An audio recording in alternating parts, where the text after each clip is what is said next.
Bienvenidos a una nueva entrevista de Sociales HD de la Facultad de Ciencias Sociales de la Universidad de Buenos Aires. Y en el día de hoy tenemos como invitado al profesor Alberto Marradi, catedrático en Italia desde el año 1981, profesor titular ordinario de Metodología de las Ciencias Sociales de la Universidad de Florencia.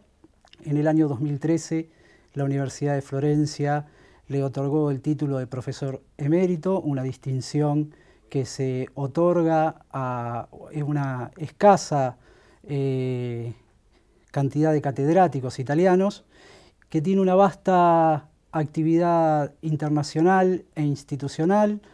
Se puede destacar su presencia como vicepresidente de la Comisión de la Sección Metodología de la Asociación Internacional de Sociología y como presidente de la Comisión de Conceptos de la misma asociación, director de la Maestría de Investigación Social de la Universidad de 3 de Febrero y, por supuesto, un profesor que nos convoca asiduamente en sus seminarios de metodología para el posgrado en Ciencias Sociales de nuestra Casa de Estudios. También ha publicado una numerosa y vastos trabajos, y es de destacar que su libro Metodologías de las Ciencias Sociales, escrito junto a Nélida Argenti y Juan Piovani, ha tenido una notoria difusión en nuestro país. En realidad, comenzamos con una imprecisión sobre profesor invitado, ya que desde el año 1999 el profesor Marradi reside habitualmente y por el transcurso de varios meses en nuestro país, desarrollando su trabajo de investigación y de docencia. Y en este sentido, ¿qué lo motivó a emprender este trabajo en Argentina? Bueno, la primera cosa fue una ocasión.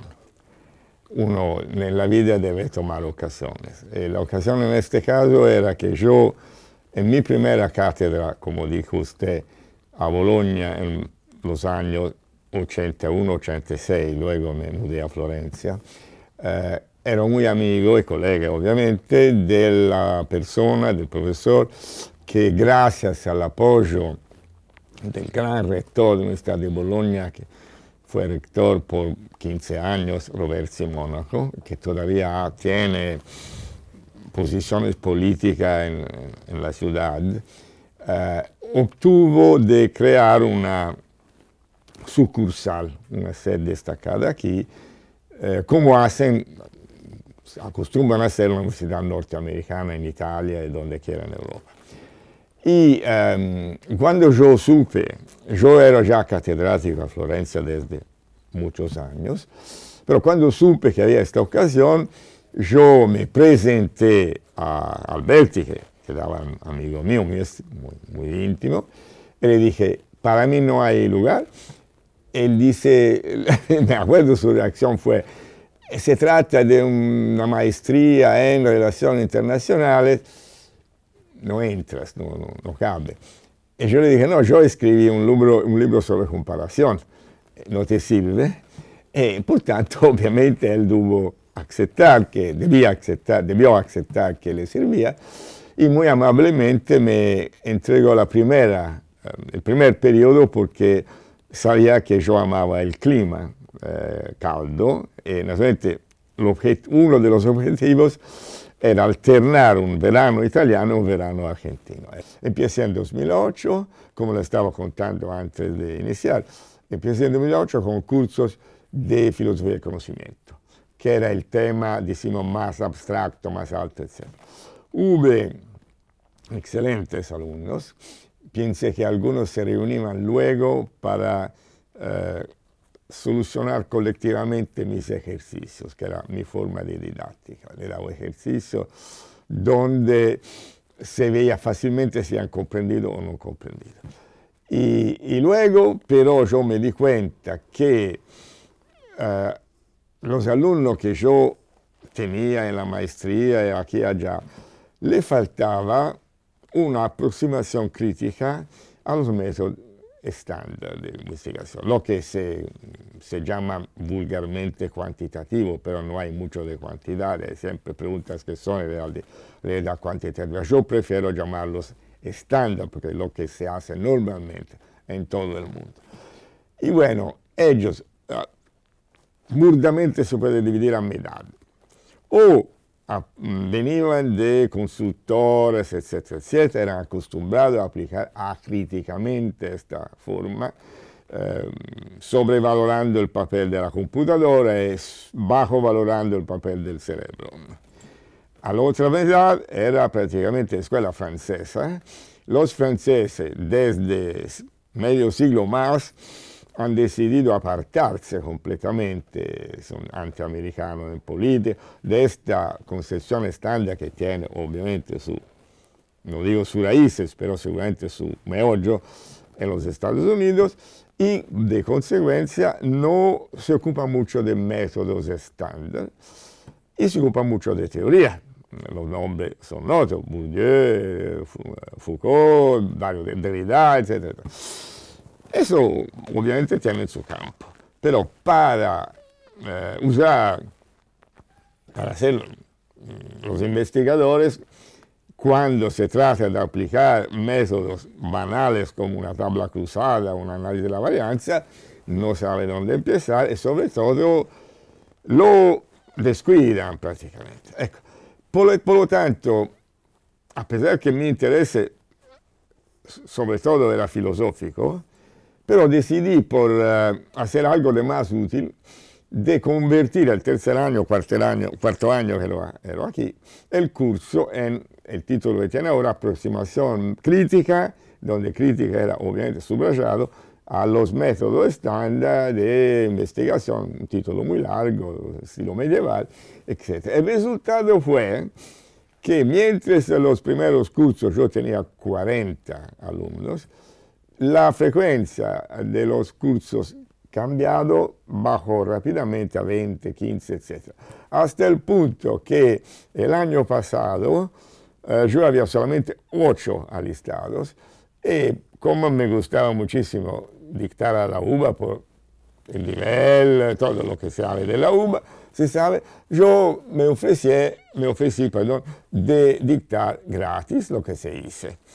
Se suele afirmar que la metodología ocupa un lugar en el centro entre los postulados epistemológicos y la elaboración de técnicas.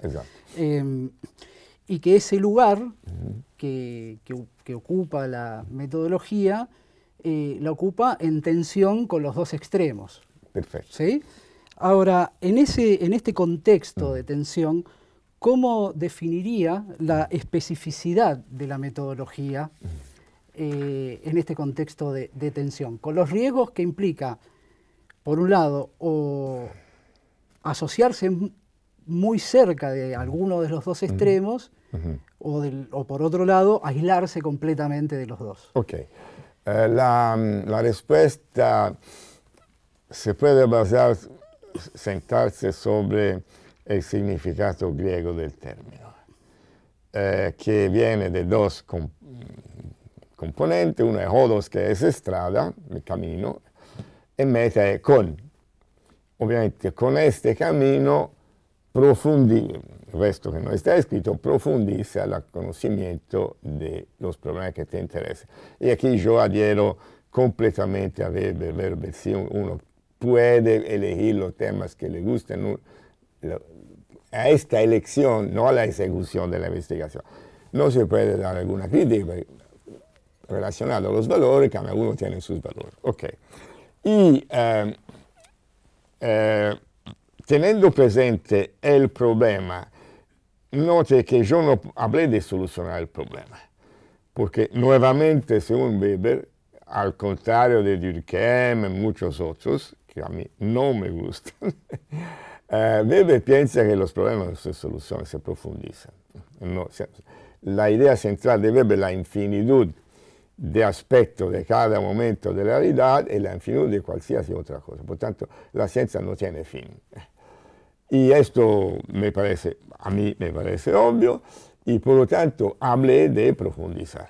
profundizar es algo que es muy contingente. Por lo tanto, yo escribí un texto que fue publicado aquí en el idioma español 3 o 4 veces. Papers de la revista de Barcelona, 2 o 3 veces aquí en Argentina, Método come arte, que le gustó muchísimo, porque encuentro afinidad con los argentinos en esto, seguramente, porque tiene un gran background cultural, humanístico, etcétera, etcétera. Esto naturalmente explica también cuando yo hablé de métodos estándar, la reacción fue de reacia, decimos, ¿no? Y bueno, continuando, por lo tanto, la aproximación, la imagen que puede esclarecer mejor mi idea es esta. Un bosque. Un bosque donde hay 2 herraduras, 2 espacios libres. Uno al inicio del viaje y uno al final del viaje. Al final del viaje hay la profundización del problema, cualquiera sea el problema. Al inicio del viaje hay los recursos, que son humanos, colaboradores entrenados, dinero, tiempo, el toolkit, es decir, la herramienta a disposición del momento. Durante todo este camino en este bosque hay obviamente animales feroces, hay, ¿cómo se dice? Arena movediza, donde uno puede... Y hay también caminos abiertos en el bosque, en la vegetación, con machetes por los precedentes que le pasó de esta. Entonces, en cada momento, el metodólogo debe elegir, para mí siempre hay una estrecha afinidad a nivel intermedio entre metodología y elección. Debe cada vez elegir si se abre el camino con el machete donde está virgen, o si sigue una vía, un camino ya trazado, que naturalmente va de otra parte, porque el problema puede ser diferente. Estos caminos ya trazados son las técnicas. Inicialmente son parte de la aplicación del método, porque son vírgenes y son decisiones. Pero al pasar, cuanto más de gente pasa por este sendita, diviene, como dice, más familiar, más humanizada, más tecnológica, diviene una técnica, que diviene un producto, se puede comprar en el mercado. Y por tanto pierde la calidad de arte, de creación, y diviene un proceso que puede durar años, puede usar meses, nadie pasa por este camino, etcétera, etcétera. Entonces, otra parte de la decisión de la elección es que a un cierto punto uno se da cuenta que siguiendo este caminito se va de otra parte, por tanto debe deflectar y reentrar en la Virgen, abriéndose camino hasta otro caminito. Por ejemplo, algunos caminitos se pueden llamar técnica de recolección y otros técnica de análisis. Por tanto, como diseñando un camino entre la Virgen, la Foresta Virgen, y los caminitos, evitando los animales feroces, evitando las trampas, si es bueno, llega a la herradura final. Y ha dado un contributo, porque va a escribir la cosa, la gente se da cuenta de cómo se mueve un metodólogo que... metodólogo ha un doble significado. Uno es, cuando yo soy profesor no hago esto. Yo charlo, explico, etc. Esto es un significado. Estudia metodología. Aquí sería más correcto llamarlo hombre metodo, o method man, porque uno trabaja por sí mismo o por los que le pagaron, etc., etc., pero no dicta. Por tanto, es un término ambiguo, decimos, ¿no? Cuando yo dicto, doy los resultados de muchos años, décadas en mi caso, 5 décadas de experiencia en esta actividad, más obviamente referencia a las varias otras autores, todo mezclado. Cuando uno sirve como auxiliar, a un teórico, como me pasó en toda la vida, es otra cosa. Por tanto, trabaja, como le dije, eligiendo caminos, evitando trampas, etc. Son dos cosas, una diferente de la otra, solo que la actividad didáctica se debe, aquí es mi crítica a lo neopositivista, se debe realizar teniendo en cuenta la otra, cioè el trabajo práctico. Si uno no se ensució las manos con la mierda de la vida cotidiana, la mierda de los cuestionarios, la mierda, no puede ser metodólogo. Puede ser hacer un neopositivista que le dicen cómo debería ser el mundo. Esto es el riesgo, tú sea al inicio, cioè, no digo acercarse, caer en la extremidad, salir del continuo y caer en... ¿Percibe que se están generando innovaciones en el campo de la metodología que influyen positivamente a la tarea investigativa? Positivamente, absolutamente no. Devo decir al contrario, no es solo mi idea, porque se está realizando una premisa. Yo hago premisa, si me permite. Yo fui encargado de la naciente comunidad de sociólogos de la América Latina, de hacer la relación inicial del primer congreso que fue a La Plata, diciembre de 2008, casi 10 años. Luego esta relación fue publicada en Argentina. En Italia fue publicada, pero como última pedazo de una revista dedicada a otra cosa y nadie la leyó. A este punto, un alumno mío de la UBA, que no, era una corte de la UNTREF, de la maestría, que era también psiquiatra y tenía bastante dinero, hizo una editora, creó una editora y me dije, yo quiero publicar la traducción de todas sus obras. Y digo, espera, la cosa que te propongo es otra, creamos lo llamé simposio a distancia sobre los temas que yo levanto, y sustancialmente los temas eran la crítica de la aproximación neopositivista barra conductista barra estándar, que al darse cuenta que no podía buscar leyes de la vida humana, no podía hacer verdaderos experimentos y no podía medir porque no tenía unidad de medida, han decidido, prácticamente pasó a la mitad del siglo pasado,